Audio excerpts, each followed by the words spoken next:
said, watch him throw the ball. We gon' pick it off. You gon' let him hit the hole or you gon' cut it off. You gon' play through fourth and long or you gon' punt it off. Your defenders, heavy hitters, put your pads in. Don't be looking for the ref to throw no flags in. Keep the helmet on, keep the cleats tight. You the type to want to win by any means, right? You should look alive. This is Trap or Dive. Yes, sir. Welcome back to another episode. Another episode of the Washington Commanders Morning Show. It's been over a year. Do I look tired? I think I look tired a little bit. Like I just woke up 20 minutes ago. I don't know. Hey, but shout out to everybody that's waking up or that's up right now with your boy Mo. Al too. What's up, player? I know you over there. You got yourself a good time to be up, man. Class interview with Vernon Davis. Appreciate you watching, man. It was a fun conversation with Vernon. I think we caught him when he just woke up. But he tried his best. Actually, let me rephrase that because he did an excellent job. I just think sometimes it looked like seemed like he was a little tired. He's a busy person, but he still did it anyway. So we good with that. As always, hit that like button, hit that subscribe button. Definitely appreciate you checking in. This is in terms of schedules, we're gonna see how these things go. We're gonna have one morning show this week, and then we'll kind of start to iterate them like moving forward a couple times a week, and then go from there. For those that are tapped in now, listen, man, I think about a couple things from this Steelers game as we get ready for Philly. Oh, you're in Malaysia. Okay. Garage Gym Life. Appreciate you checking in, big dog. No, he's actually, I think, so I didn't get to ask him specifically where he was, but when I did ask him after the podcast, like, you know, how often is he coming to the Commanders games? And one thing that he mentioned was that, you know, he was actually there through like the alumni events. I posted an article on Hogs Haven covering the podcast, and you know, he was there a couple times recently in like September. So I would imagine he's actually East Coast because he said he goes to the games pretty often. So that's kind of where my guess is. I think he's in the area still, and making things shake from an acting aspect. However which way he's doing that with his team. But when I think about this Steelers game, man, and how we get ready for Philly, I know like the confidence level got to be super high, right? In this team, and it shouldn't waver after a loss to Pittsburgh, right? It is a tough transition going from Pittsburgh to Philly in back-to-back weeks, let alone 4 days.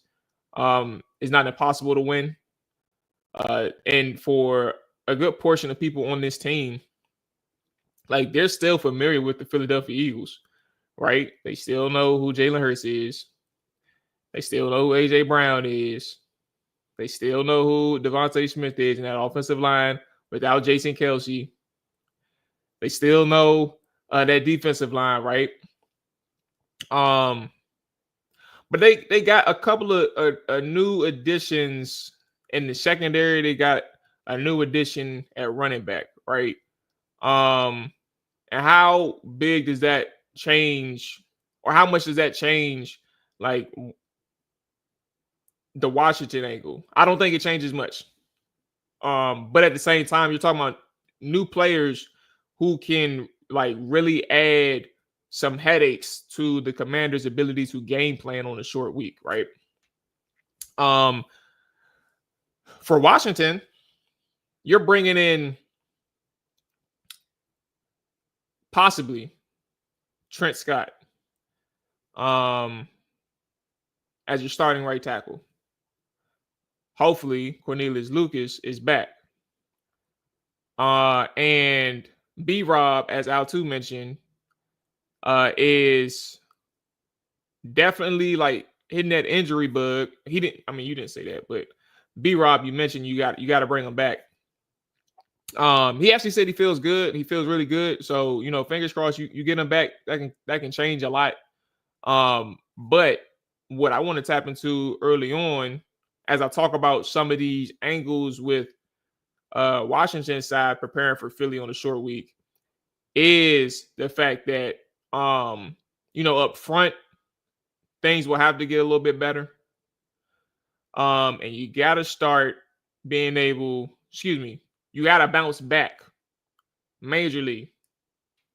It's majorly a word.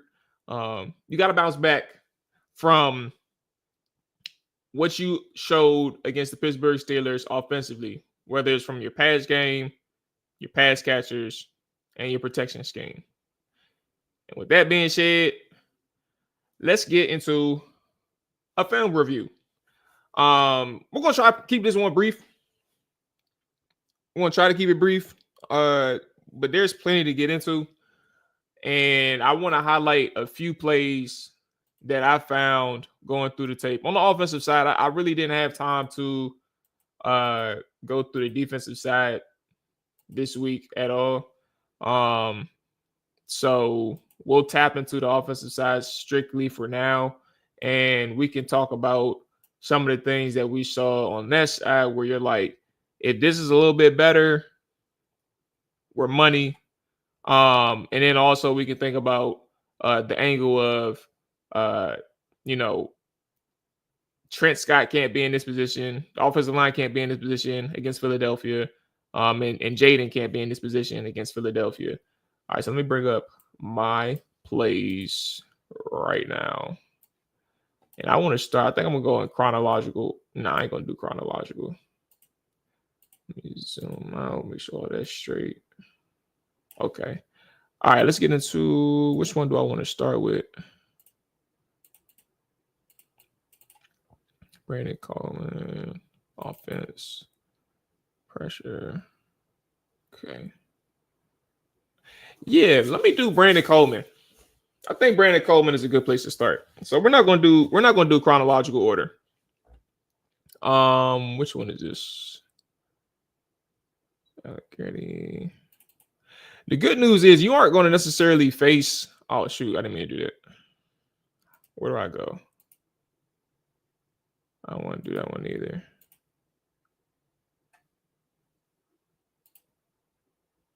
My bad. I'm trying to get this thing back. Is this it? All right, I think this will do. My bad. I messed up. All right. So, where was I? Oh, so we're gonna look at. I think this is Brandon Coleman's one of Brandon Coleman's reps against Hightower or Highsmith, right? And there's gonna be a couple of Brandon Coleman plays that we look at.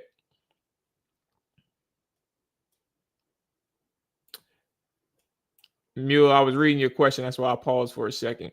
I see y'all in the chat. Nelford, appreciate you checking in. Mule, I see you out too, of course. One of the trappers. All right, so let's run this play right quick because I'm getting a little distracted. So this one wasn't as egregious, but you're talking about when you look at something like this, speed to power, essentially, right? Brandon Coleman has his chest exposed, but he's unable to really anchor down. So in essence, he's giving up a pressure, right? He's getting driven back into the quarterback. He's unable to stop the forward momentum. But it's not just him, right? It's the offensive line altogether. In this moment, you get one chip, with Terry McLaurin getting some hands on TJ, right? So you get a 3-man slide to the right, but your center falls down. And now things get a little messy. You get a 5-man rush, and he's trying to throw it incomplete pass. But up front again, like when I talk about Brandon Coleman specifically, just the inability to anchor, he's running into some problems like that throughout the season. If you saw the film session that I did on Brandon Coleman a week ago, this wasn't necessarily a focal point in the film session, but there are some moments when he goes against power rushers, he deals with that. Myles Garrett is one, and Myles Garrett is one where he's not even moving his feet at some point. Like he's just getting pause. Like Myles Garrett's just taking him for a ride. And that's not something that you want in your offensive lineman. You want them to keep moving their feet at all costs. And let's go ahead and run through some more tapes of Coleman. Which one is this? Okay. How many do we have of Brandon? Okay. All right, here we go. All right. So here's another one of Brandon.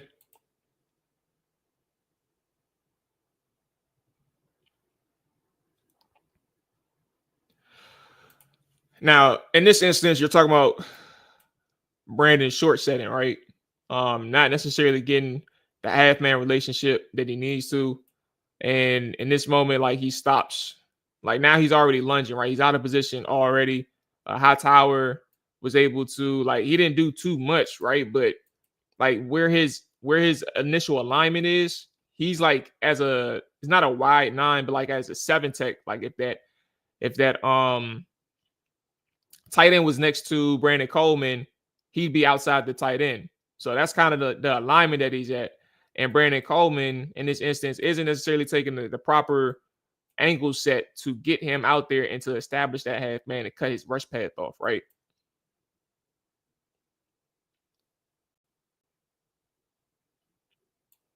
So that's rough. That's rough. And again, like I say, Brandon had some moments where he was really trying to figure things out with Hightower. It just wasn't working for him. And that's not necessarily how you want to play these things, right? Let's see if I have another one from Coleman. I do not. Just noted them. Okay. All right, so let's go to some missed opportunities, right? Where is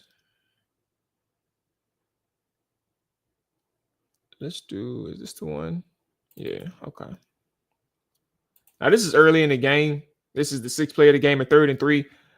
Don't forget that Washington went 3 and out their first 3 drives, right? That first 3rd and 2. Matter of fact, let me bring up the 3rd and 2 from the drive previously. We're gonna run this one first. And let me actually remove the overlay. See if this works a little bit better. Okay. All right. So this is the first 3rd and 3 or 3rd and 2. You get an overthrow on Zacchaeus, but the pressure is what really gets into Washington, right? Now, Pittsburgh and Philadelphia doesn't necessarily run the exact same scheme, but there's also like copycats in this league, right? If you can find a way to, and on top of that, you're talking about a team who doesn't have a TJ Watt, Cam Hayward, Highsmith, and number 95, who is a game wrecker in his own right. But again, they disguise this pressure, right? So it's looking like at this point you get a double A gap pressure, and you have 2, 4, 6, 7. You got potentially 8 people that are capable of blitzing, right? You're talking about the person that's over top of Zach Ertz. You're talking about the defender that's over top of Noah Brown, right? You have potentially 8 people who Pittsburgh can send. They drop their linebackers, and that tricks Washington because Washington is expecting some type of pressure from their linebackers, and they shift. They have a 3-man slide to the right. And by the time that the left side of the line picks up that this linebacker Patrick Queen isn't coming, that's not it. When they figured out that Patrick Queen isn't blitzing, it's too late for Brandon Coleman and Alec Grady to get back in position, right? So you get a quick pressure, and it forces a bad throw from Jaden Daniels. That's the first 3rd down.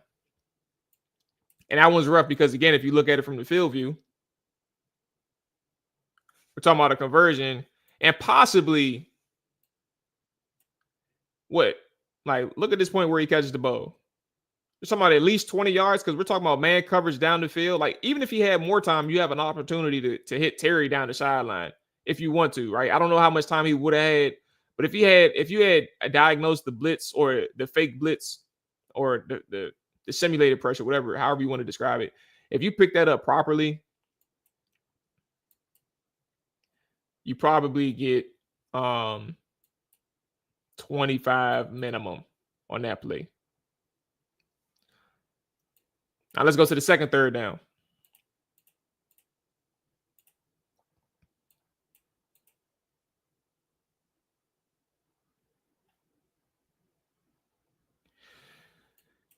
And this is why I don't know if you all listened to the podcast yesterday. What's going on, Mike? I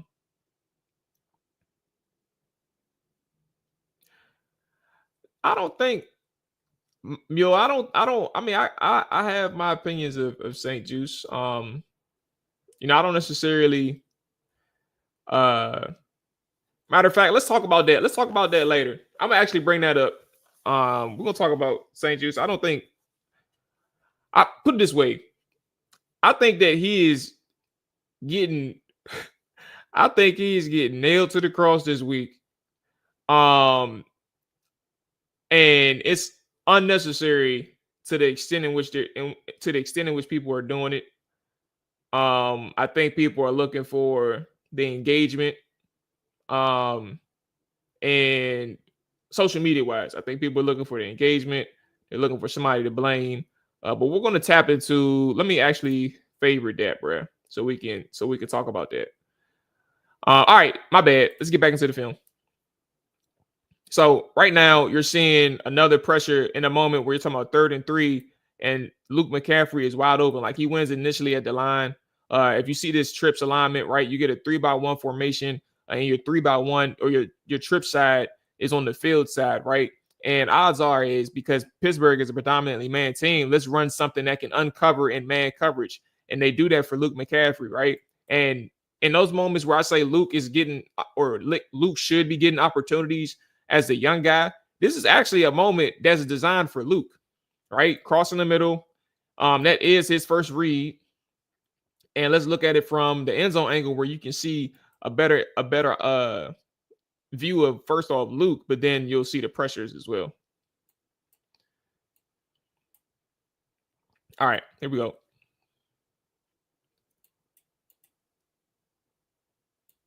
So you see they sent 5 rushers.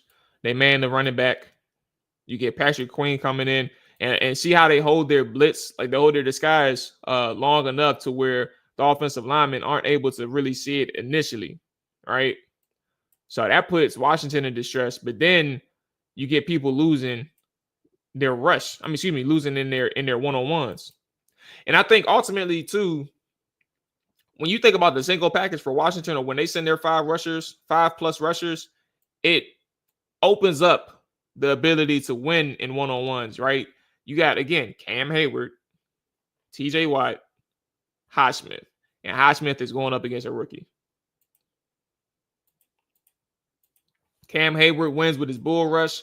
Allegretti isn't able to disengage the long arm, right? Like that. Think about it like that, bro. You got 2 arms. Like, Nick Allegretti is mindful enough to swat that long arm down, right, from Cam Hayward. But Cam Hayward is so strong, bro. Like, he can't do it if he tried. Like, he's getting driven back into the backfield and can't disengage the long arm and knock off Hayward's leverage, right? And that takes them off the field.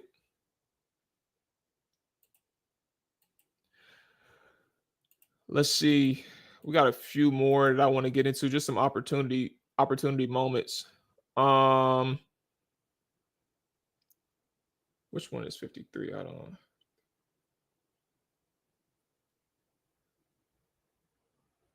Okay.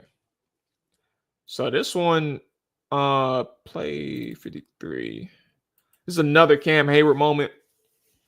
Now, granted, I want to emphasize too, as we show these, that some of these are necessarily like plays that Pittsburgh makes, right? Like, that just shows like how great that defense is.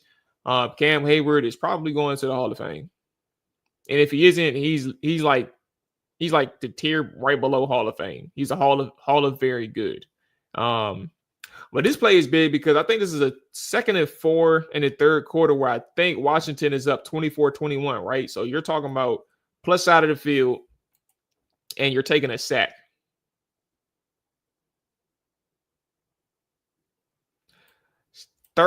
Second and 4. and you take a sack that knocks you out of position and you end up in a 3rd and 15. And if there's an all things perfect situation, you have Ben Sinnott in the flat right now, right? Again, we're talking about if all things are perfect, where Cam Hayward is blocked up, all you got to do is dump it off to Sinnott. Even if he gets even if he gets 2 yards, right, and he's short of the first down, you're in a 3rd and 2, a 3rd and 1.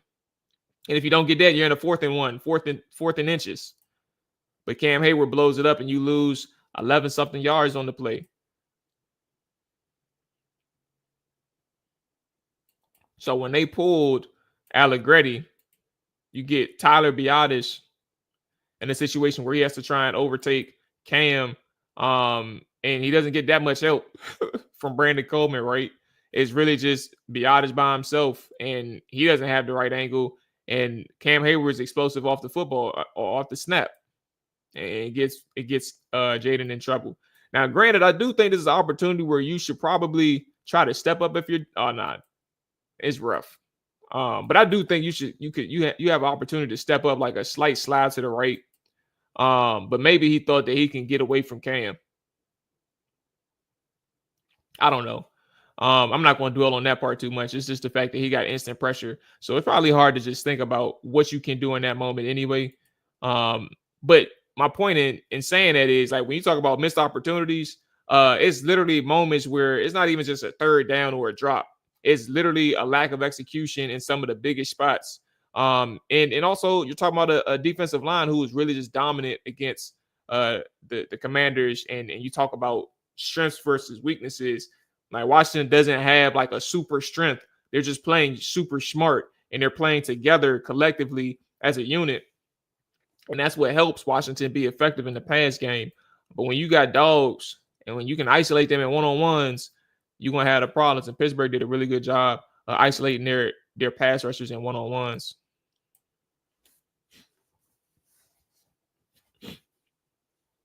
I'll do a couple more. I'm not going to do too much. Too much more. I got 1,000 that I could really go through.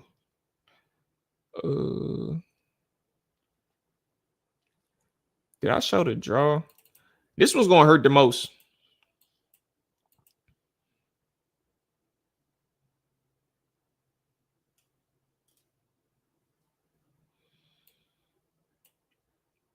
Is that draw that got stopped. Sunday, I thought that this was probably the best called play from Cliff Kingsbury. And it was destroyed by one person. And then on top of that, like, you're talking about Sam Cosmi, who is considered your best offensive lineman. He gets a little bit too wide. He plays it. I don't know if aggressive is the right word that I'm looking for, but anyway, 96 or 95. That's the dude I'm talking about who's a game record from the interior side, right? Destroys it, able to swim over and make the play by himself. How many yards do you think he would have gained if Sam Cosmi was able to get that block? You're talking at least to the 30. He's getting at least to the 30.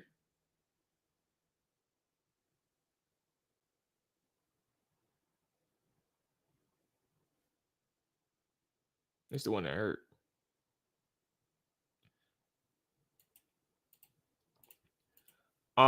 And let's show one more.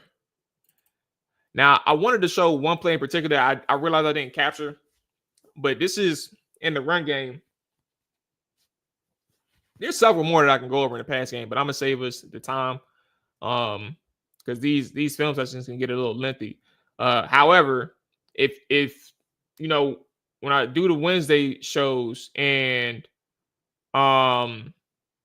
if y'all want to do the film sessions on Wednesdays, I'm cool with doing the film session, but I want y'all to know, like, these things can get a little lengthy, which is cool with me. But if y'all want to sit here and we go through it, hey, just talk to your boy. I'll do it. I'll do it. Okay. This is the last one for me. But I want to show one particular play. This isn't it, but this is kind of like a summation of Trent Scott on the right side and why I said you need Andrew Wiley back ASAP, or you can deal with Cornelius Lucas, who maybe has better chemistry with the starting offensive lineman as well.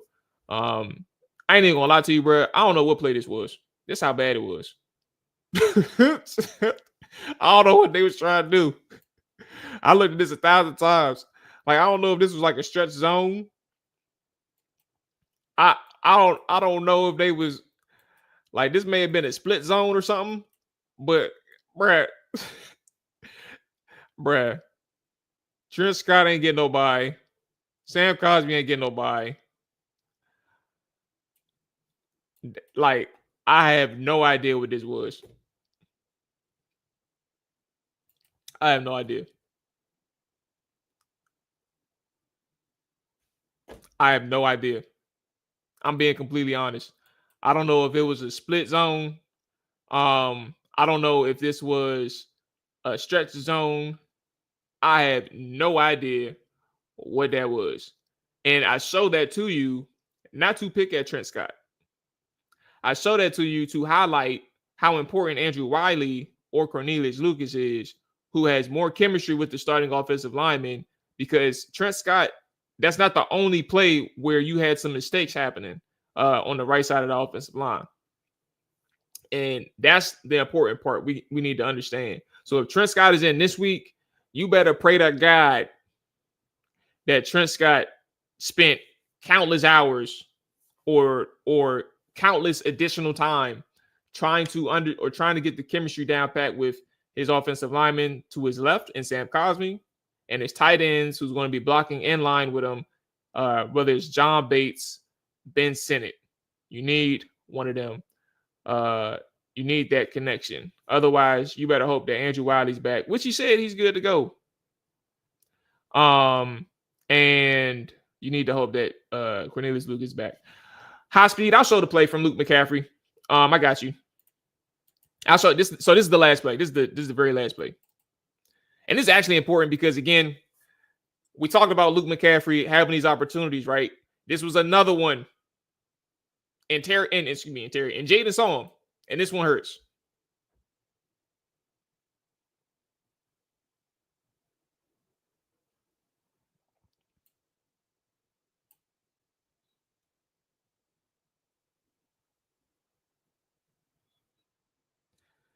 What y'all think? Y'all think Luke scores?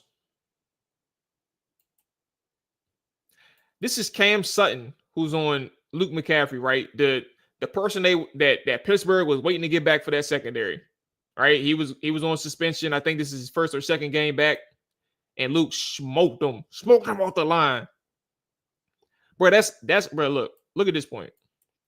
That's at least 3 yards of separation, and you get like it couldn't have been any more perfect for the Commanders situation, bro. Your safety's completely out of position. His hips is not in the right direction, right? As a single high. He doesn't know what he's looking at right now. And you got Luke McCaffrey crossing his face to the other side of the field, and there is nobody around Luke, bro.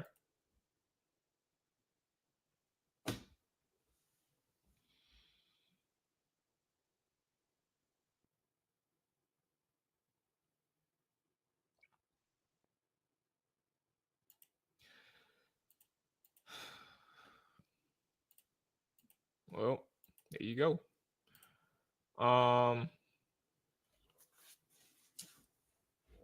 That was going to be rough. Let me check in with some of the comments, and then we can get into the younger guys that Dan Quinn spoke on. I actually wrote a story about that this morning before I got on here. Just covering something that Dan Quinn mentioned, and then we can talk about Ben St. Juice Mule. Okay, all right, here we go. Where are we? For me, Steelers breakdown, gotta find a run game after B-Rob, gotta catch the ball. But the meltdown has been too much. I'm okay letting B-Rob get healthy for the playoffs. First of all, we need that man to get healthy for a playoff run. We need to make sure we get that home game. No lie, it feels like we've been waiting on our bye week. Team feels slow playing 2 teams off their bye week. Garage Gym Life, except everyone the rookies knows the Eagles between the vets we signed from them. Unfortunately, I think they all play minus Lattimore. I'm a little bit too far back. B-Rods make a lot of yak turning 1 yard into 6 to 7 yards. Y'all need to lay off juice, bro. DBs do get cooked out too. Fair enough. To some extent. They do. The bye week can't come soon enough. Shout out to TG. What's up, player? Welcome to the stream. All right, I see some of the St. Juice comments. We'll get to that in a second. I think hockey goalies will have some ball tracking skills from the puck. Mike checked in. Benny had mad heart. He had skills.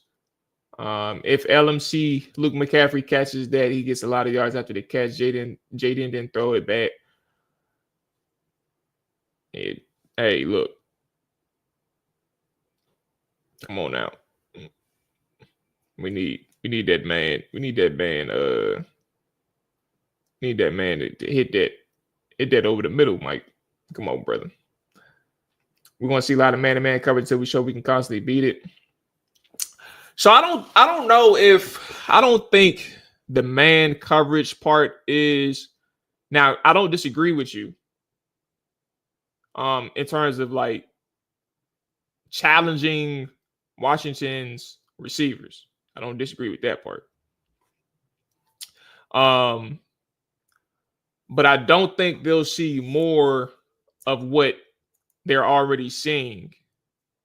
The reason why I say that high speed is because I forgot we on the reason why I say that high speed is every team doesn't have the cornerbacks to play man, but also to play man more often than they do. And also high speed, you got to remember, you got to make sure that you got the horses up front to get home.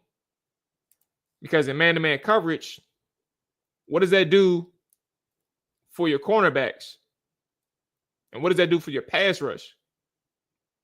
It exposes them. In man coverage, you turn your back to the quarterback. You don't have your eyes on the quarterback. If your pass rush ain't good enough to get home like Pittsburgh, what does that mean for Jaden? That boy finna have a 200-yard game on the ground if you turn your back towards Jaden. And every team ain't the Pittsburgh Steelers. They can't afford to do that against Washington.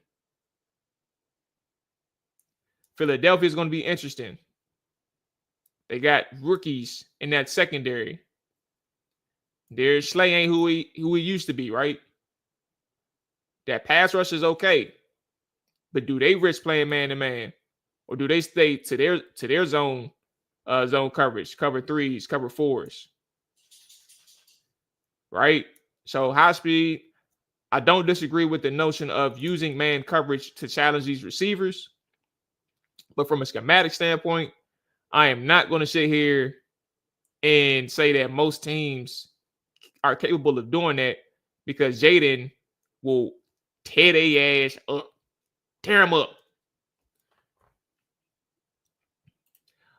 Terry was cooking in man-to-man. Yeah, he had some good moments. My only concern with Coleman is his durability. Young been hurt, missed some games 3 times already this season. Yeah, I got a little bit more concerns with him, but this is his technical standpoint, right? I don't think he's a bad player, and even in the film session, again, if you all seen that, if you haven't seen that, it's cool. But in the film session, I think highly of Brandon Coleman. He's a rookie, but you gotta hope that the technique improves. Like you see the flaws, you just hope they work on it. And that's where I'm at with Coleman. He has some technical issues in the pass game. I think he's solid as a run defender. I mean, as a run blocker. But I think as a pass blocker, he needs to continue working on marrying his hand usage with his feet. And he has to work on his set points too, and understand like who he's up against.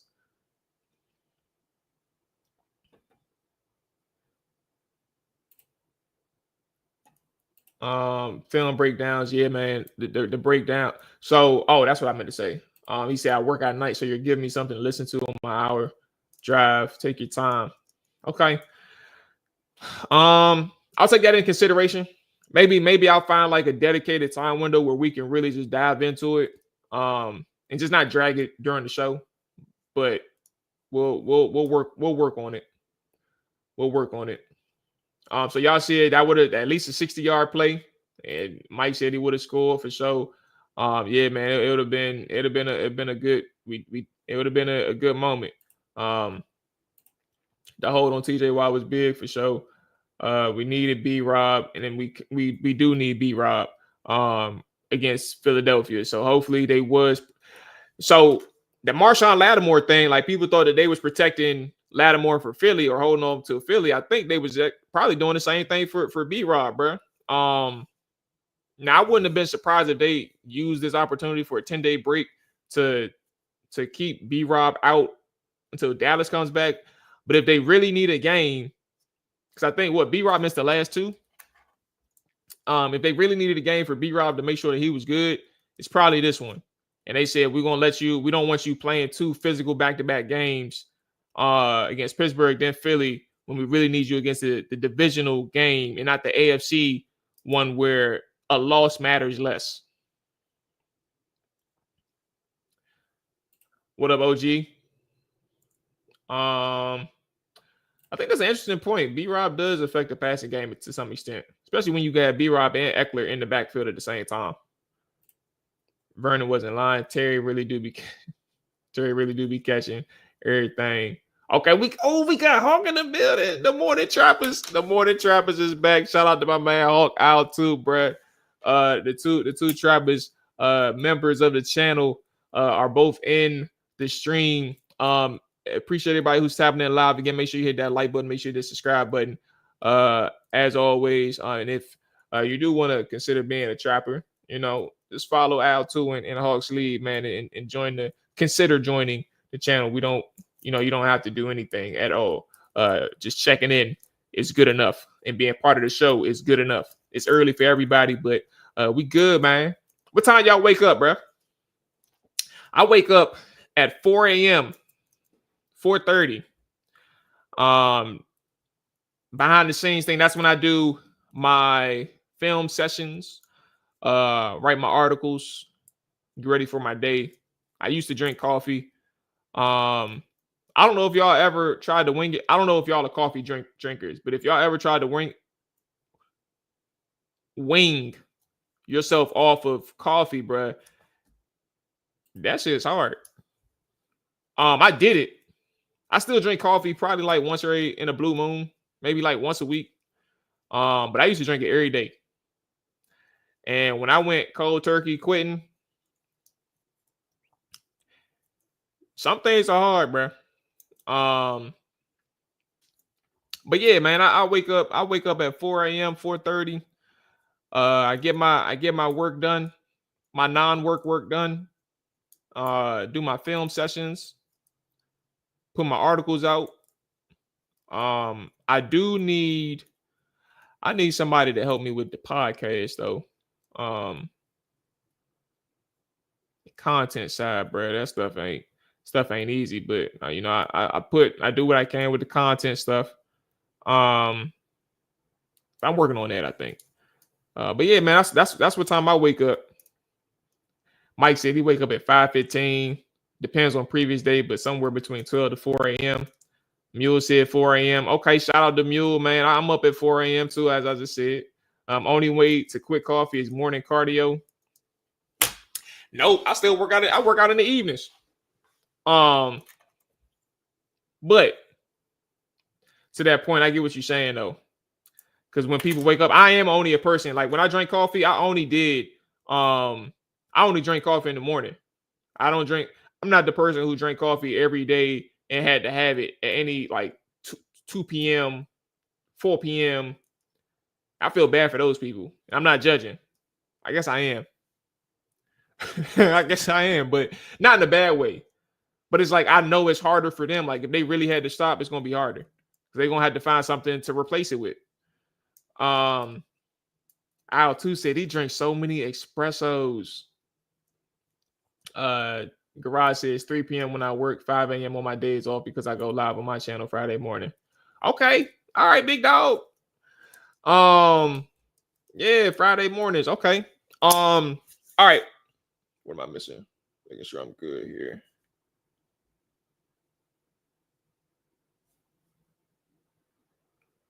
That's okay. I just checking on some things. Okay. All right, so let's go ahead and get into the conversation. What are we going to start with? We want to start with let's do the Ben St. Juice conversation, bro. And let's eliminate the AJ side, right? I do think like AJ has his players that he pulls for. I don't think there's nothing wrong with it. I do think it does get tricky when like I think it gets tricky sometimes when the writing is on the wall for certain players, especially ones that you root for. If y'all know me, then you know Cole Turner, that's my guy. Now, it wasn't because Cole Turner was some superior athlete, right? Or that he was some incredible dual threat tight end who can block and catch the passes. I just knew his catch radius was ridiculous. He made some tough contested catches, but Ron Rivera didn't put him on the field. I know he wasn't fast. He had like initial quickness, right? And that's important when you want to, create subtle movements to get you free for like a second or two. And he wasn't that great after the catch, but I mean, from every single detail, like I liked him. But don't nobody. The league, meaning specifically two coaching regimes, they ain't like him. So it is what it is. Another person that I do like, Big Phil. Yeah, hey, see Al too. AJ don't even pull for B-Rob. He don't like B-Rob, but he'll stand up. He'll stand up for the people that he like. So I think that's important to consider. Some people do it, and when the writing is on the wall for certain players, like for example, like I said, I was talking about like for Darian Mathis. If you know me, and I talked about Cole Turner, right? Y'all know I talked about Big Phil when he was going through his injuries and when he succeeded in the way he's succeeding now. I have never moved off of my opinion on Big Phil. The only issue with Big Phil is that he was dealing with injuries, which makes him inconsistent because nobody can see what he was capable of. And he's in the right system now. And he's dealt with some nicks and bruises. But at the end of the day, like, pay attention to the numbers in the run game, like not the actual team, the final stats, but the down to down numbers against the run. Like, he's a big part of that. St. Juice. My real opinion. Oh, that's where the comment go. My real opinion of St. Juice. At the end of the day, I'm not going to trash him. Like, and I'm not going to stop y'all. Like, y'all say what y'all want about Ben. Like, and y'all say what y'all want about any player, as long as it ain't disrespectful, right? And we all keep it football. Like 4 years into the league, you kind of know the type of player that he is. He's on the last year of his deal. And if you don't think that cornerback room ain't getting a complete makeover, bruh, they brought in, who was cuz from the Chargers that they brought in? Mike Davis, I think, right? Correct me if I'm wrong. I think his name is Mike Davis. He only plays on special teams. Before Marshawn Lattimore got in, they was only using 3 cornerbacks. Excuse me. I'm sorry, because Marshawn hasn't played yet. They're only using 3 cornerbacks. Ben St-Juste, Mike Sanderson, Noah Igbenogany. I think I said that right. And they got Percy Butler as that 4th, like, DB who can move around. Like, he's a speedster, and they scheme him into the defense pretty well, and he plays his role well. So don't let nobody tell you that Percy Butler ain't playing good football. Like, in his role, he's playing extremely good. So what do I mean by saying this, right? If you don't think that they aren't having a makeover at the cornerback position when this season is over, you are drastically mistaken. They need depth and they need playmakers. Mike Sanderson is well on his way to being a solid cornerback for this team for years to come. He's showing that. Like, his first couple of weeks, he was getting baptized, right? It's the NFL. It is what it is. But probably like around the 4th week of the season, things started to take a turn for Mike. Communication is a big factor in that. Understanding your technique and being consistent in your technique is a big factor of that. And just the leadership aspect. So the writing is on the wall for this cornerback position. You need a makeover. I think Noah Igbenogany has found a spot. And if he wants to stay here, I'm sure the coaches would love to have him back. And Ben St-Juste, if you want to get him an opportunity to be here, it ain't going to be as your starter. He's going to be in a depth role. So if he wants to come back, he's probably going to come back on like a 1 or 2 year deal. Because he ain't getting franchised. There ain't nobody on this team right now that I can think of worth franchising except Jeremy Chin. And I don't think they want to do that. I think they want to sign him to a long-term deal. Super young. That's a good move from this coaching staff to bring him aboard. He's been a playmaker. But St-Juste, like, you can't, like, from an opportunity standpoint, you can't think going from being a starter to now, like, in one off season, like when the season is over, being considered the 4th string DB is beneficial to your career. And I say that to say, I can imagine Ben St-Juste, like, there's like a 70% chance Ben St-Juste understands that and is probably going to take his chances in free agency to compete somewhere else next year, because Washington isn't going to view him as a number 2 cornerback. So that's where I am. I think that he's a solid cornerback. And when I say solid, I mean for 60 or 70% of a game, he does his job extremely well. I actually even broke down some of his tape throughout the season at some points. I put it on the Twitter side, right? I think he does a solid job. But when you have a high propensity to commit penalties because you're aggressive, because you get yourself out of position, right, from overthinking, and then on top of that, you don't make plays on the football when the ball is in the air and targeted to you, like, teams know that they can challenge you because you're not a threat to turn the ball over. It's either an incompletion, a completion, or there's a high percentage or high percent chance than normal that we can get a flag on you. That's where I'm at. What do you all think about Ben St-Juste? Let me take a look at the comments. Mike said, we talking about Noah Igbenogany. All right, where are we at? Percy is versatile cover. Will come up and tackle. Yes, he does come up and tackle. Nah, I don't think Ben can play safety. And you got to think about it too, Garage. You got four solid, capable safeties. You got your boy Quan Martin. You got Percy Butler, Jeremy Chin,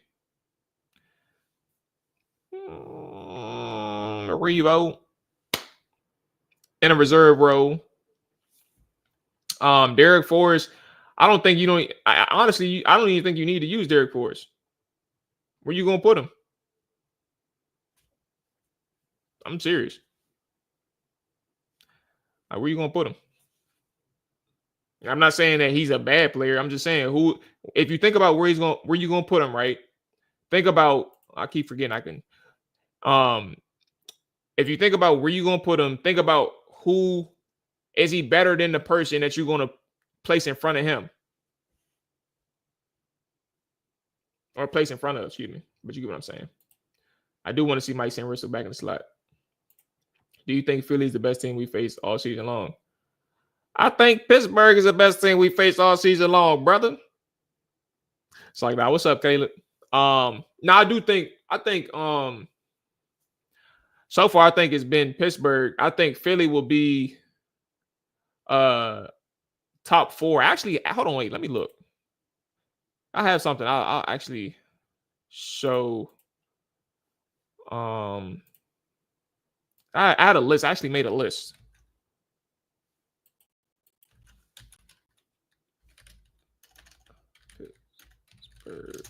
Let's see if I got it.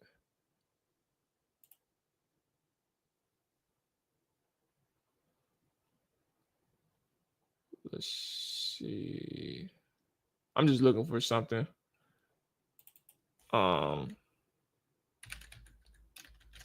Philly.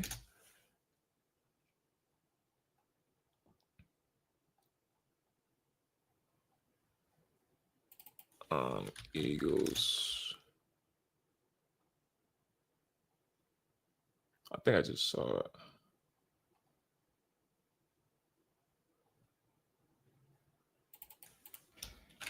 Damn, I lost it. Where is Falcons? Let's see.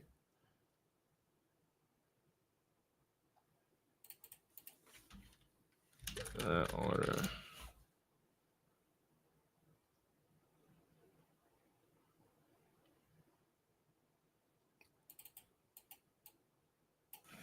Pick.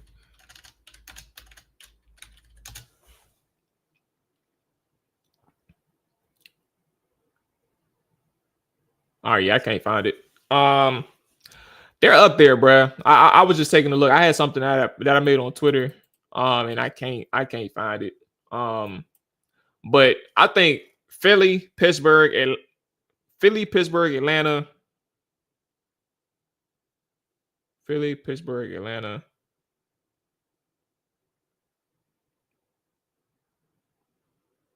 Yeah, those are the last 3 on our schedule. I think that was at the time. I made that tweet at the time that we played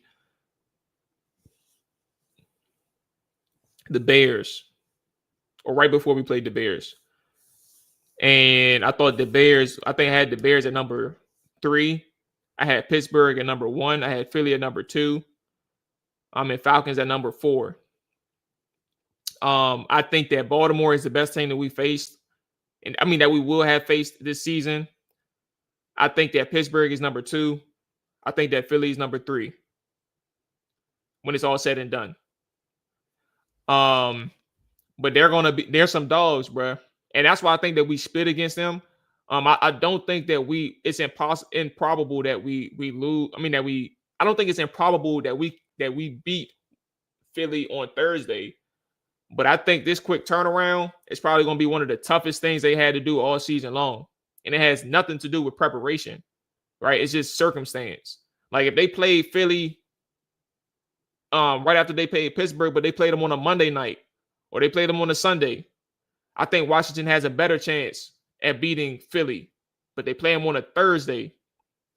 I think the good thing for Washington is that Dan Quinn is speaking nothing but positivity to them in the media, right? And speaking his team up, saying that if there is any group of guys who is ready for such a quick turnaround, I think it's this group of guys for the amount of reasons that he listed, right? That loss stung against Pittsburgh. To hell with the injuries. Like, they ready to fight. All of that stuff doesn't matter to them. Like, they're ready to get that, bad taste out of their mouth. And get that dub, bro. So I think Philly's up there. That's a very long way of saying that. But see, and this is the thing though, Mule. I don't have a problem with Ben staying, but that's where I think, like, if you think like from a logical standpoint, the team probably feels that same way too. But at the end of the season, why would that opinion from the team encourage Ben to stay when his deal is up, when he can go elsewhere and compete for a starting spot somewhere else? He was just a starter. He was a starter for 2-3 seasons. Why would he want to go? Why would he want to stay as a backup? And he's not getting a lot of money here. So he would probably take his chances somewhere else. My opinion. And that's another thing, like Mikey Sanders too.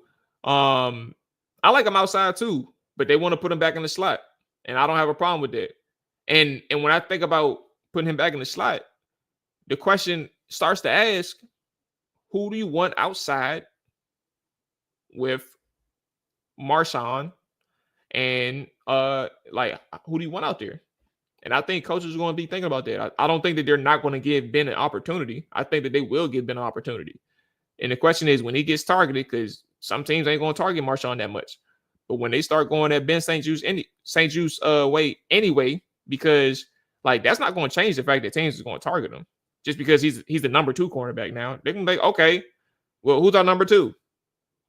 Let's put him, or who's the mismatch? Let's put him on Ben St. Juste and let's throw his way. I don't give a damn what we do. We just want to throw his way. Got to think about that. Noah I said play safety elsewhere. Our safety room is overcrowded. I'm not moving Noah. I ain't moving Mikey. Philly's the most talented team we faced all season. Ravens best offense we faced all season, and they have MVPs. They have MVPs. Derek, that boy Derek and Lamar. Still is the best defensive coaching staff we faced all season long. Said I want Quan to be in the slot. We don't we don't need Quan in the slot, man. He playing a great role right now. Quan don't need to be in the slot, but he can play slot. To your point, he can play slot. Won't need him in the slot though. But see, that's the thing though, Trill. I don't like, it's 31 other teams, and there's cornerback situations just as bad as Washington's elsewhere in the league. Trust me, he can have an opportunity to compete for a starting role. Oh, hey, bro. So look, that's not even look. This is what I wanted to get at. Hey, shout out to everybody that's checking in live. Sly, appreciate you checking in. Trill, appreciate you checking in. Commander Joe, appreciate you checking in. Hit that like button if you haven't done so already. If you're new to the channel, we appreciate you as well. Make sure you hit that subscribe button on the YouTube side. What's up, Dakota? I do think that this is the last thing I'm gonna say on Ben, and we can move on. If y'all got any last thoughts on Ben, go ahead, drop them in the chat.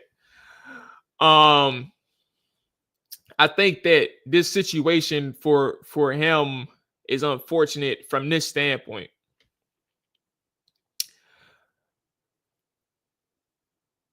Ben is the bid, and he's going to continue to be the bid for the rest of the season. And if you ain't from the area, the bid is essentially just a scapegoat. Like, he's the butt of the joke. And he's going to be the scapegoat for Washington for until he starts to play better. And if you don't think that, like, what I'm saying is holds credence, think about Emmanuel Forbes when he had a lot of snaps on the field. Think about it in preseason and in training camp when he had the joint practices with Emmanuel Forbes. Oh, Lord. That's Dakota. That's her giving me a message. She gotta use the bathroom. Damn. Think about think about Emmanuel Forbes in the preseason and training camps, right? When there was reports of him getting beat against the Jets, what did people talk about the entire week, bro? There was nobody else at the top of anybody's topics of concern except for Emmanuel Forbes getting cooked. And that ain't going to change until the play is better or he's removed off the field. So all I'm saying in this aspect with Ben is that I don't think he's playing that bad. As I've stated, he has about 60 or 70% of the time he's playing good coverage. And that shouldn't be taken for granted, right? It's just the high risk in terms of getting beat and or penalty for the reasons that I stated. And I think for people on Twitter, I think people go for the engagement. They are very demonstrative or explicit in how they, express their disdain for Ben St. Juste, which is all completely unnecessary. So that's why I feel like the talk with Ben St. Juste is a little unnecessary because he has his bad moments and there's no getting around that. But people going crazy, bro. People going crazy, bro.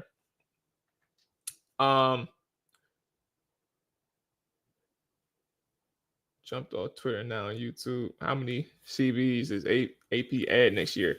I think he probably gonna mess around and Mike, I think he probably gonna mess around and add about 3-4. I think he probably about to add about 3-4. Unless you start thinking about that undrafted rookie that they took from Colorado State last year. They want to give him some time. But yeah, about 3-4. Hey, Mule, let's talk about that. Let's talk about that next Wednesday, next morning show. This is very untimely. I think I got a skirt because if my dog poop in my house, I think if y'all got dogs, y'all understand. And I'll do better and I'll walk her before the stream. Right. But this is kind of the welcome back show for the morning show.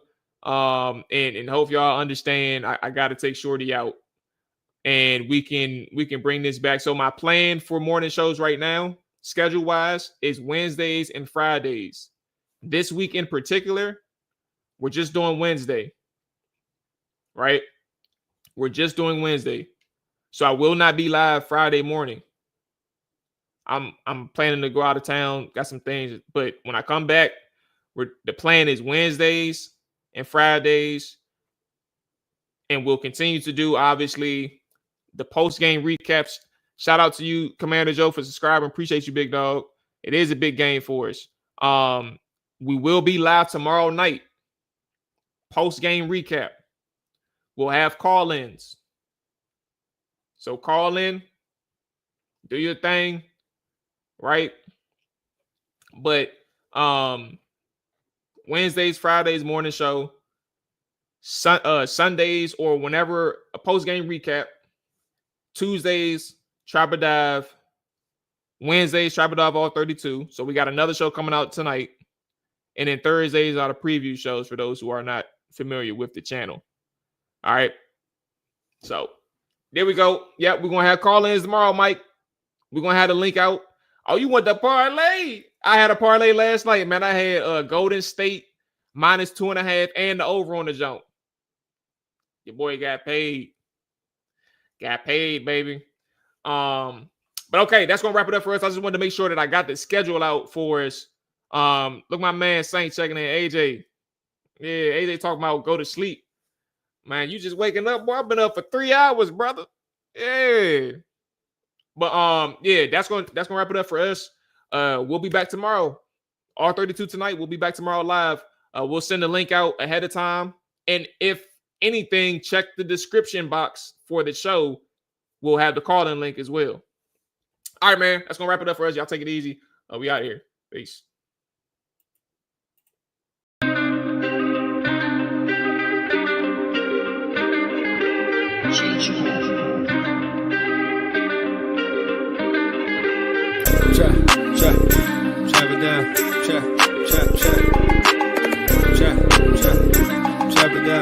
Chop